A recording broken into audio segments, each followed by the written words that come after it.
नमस्कार, आप देख रहे हैं टाइम्स न्यूज और मैं हूं आपके साथ कंचन। इंदौर में बीजेपी के राष्ट्रीय महासचिव कैलाश विजयवर्गीय ने दिल्ली में चल रहे किसान आंदोलन पर कहा कि देश में जो किसान आंदोलन चल रहा है उसमें मुझे लगता है कि 90% किसान उससे दूर हैं और 10% किसान आंदोलन में सम्मिलित हैं।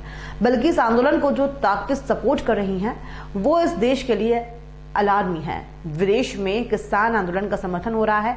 उन्होंने कहा कि न्यूजीलैंड के राष्ट्रपति ने किसान आंदोलन का समर्थन किया और कनाडा के राष्ट्रपति ने समर्थन किया। ऐसे में बीजेपी के राष्ट्रीय महासचिव ने सवाल उठाए हैं कि उन्होंने क्यों समर्थन किया, इसकी तह तक जाना चाहिए। ब्रिटेन में भारतीय दूतावास के सामने किसान आंदोलन का समर्थन किया, ये कौन लोग, इनकी तह में जाना चाहिए और समझना चाहिए कि किसानों के नाम पर राजनीति कौन कर रहा है। विजयवर्गीय ने कहा कि इससे अच्छा बिल हो नहीं सकता।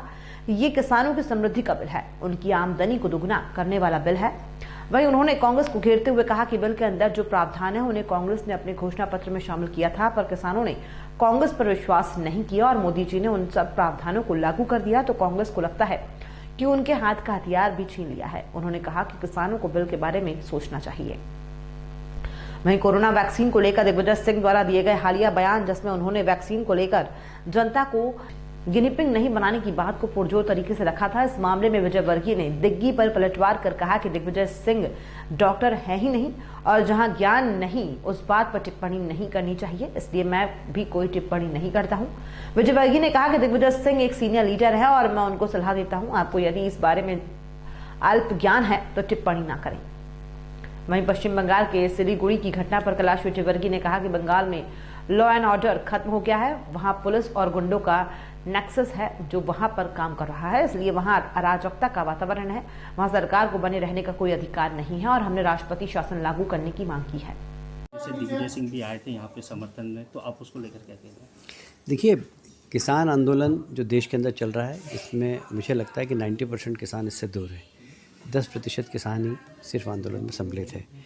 बल्कि इस आंदोलन को जो ताकतें सपोर्ट कर रही है वो इस देश के लिए अलार्मिंग है। विदेश में किसान आंदोलन का समर्थन हो रहा है। विदेश में समर्थन करने वाले कौन लोग हैं? न्यूजीलैंड के राष्ट्रपति ने किसान आंदोलन का समर्थन किया। कनाडा के राष्ट्रपति ने समर्थन किया। कनाडा के राष्ट्रपति ने क्यों समर्थन किया, इसके तह में जाना चाहिए। ब्रिटिश दूतावास के सामने, भारतीय दूतावास के सामने किसान आंदोलन का समर्थन हुआ।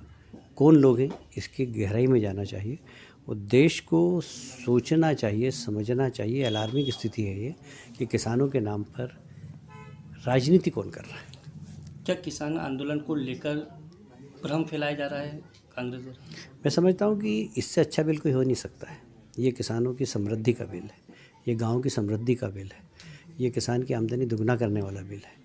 और ये जो बिल के अंदर प्रावधान है ये कांग्रेस के घोषणा पत्र में थे।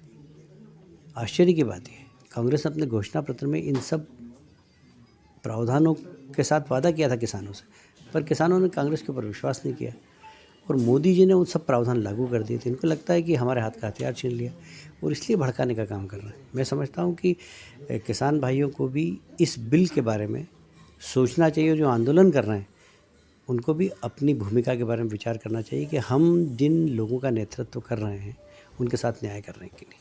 कल दिग्विजय सिंह ने प्रेस वार्ता में कहा कोरोना वैक्सीन को लेकर के जनता को गिनीपिग नहीं बनाना चाहिए। देखिए, वो डॉक्टर तो है नहीं, है ना, तो जिसमें अपने को नॉलेज नहीं हो उस पर ज़्यादा टिप्पणी नहीं करना चाहिए और इसलिए मैं भी कोई टिप्पणी नहीं करता हूँ। मैं खाली दिग्विजय सिंह जी एक सीनियर लीडर हैं तो उनको सलाह देता हूँ कि आपको अगर इस बारे में अल्प ज्ञान है तो टिप्पणी नहीं करें। कल जो घटना हुई सिलीगुड़ी में उसको लेकर के जाती है, लॉ एंड ऑर्डर बिल्कुल भी नहीं बंगाल के अंदर। पुलिस और गुंडों का नेक्सस है जो वहाँ पर काम कर रहा है और इसलिए एक अराजकता का वातावरण है। वहाँ सरकार को बने रहने का कोई अधिकार नहीं। आपने राष्ट्रपति शासन को लेकर भी कहा? हमने मांग की है। टाइम न्यूज देखिए अब आपके मोबाइल और स्मार्ट टीवी पर लाइव प्ले स्टोर से डाउनलोड करें।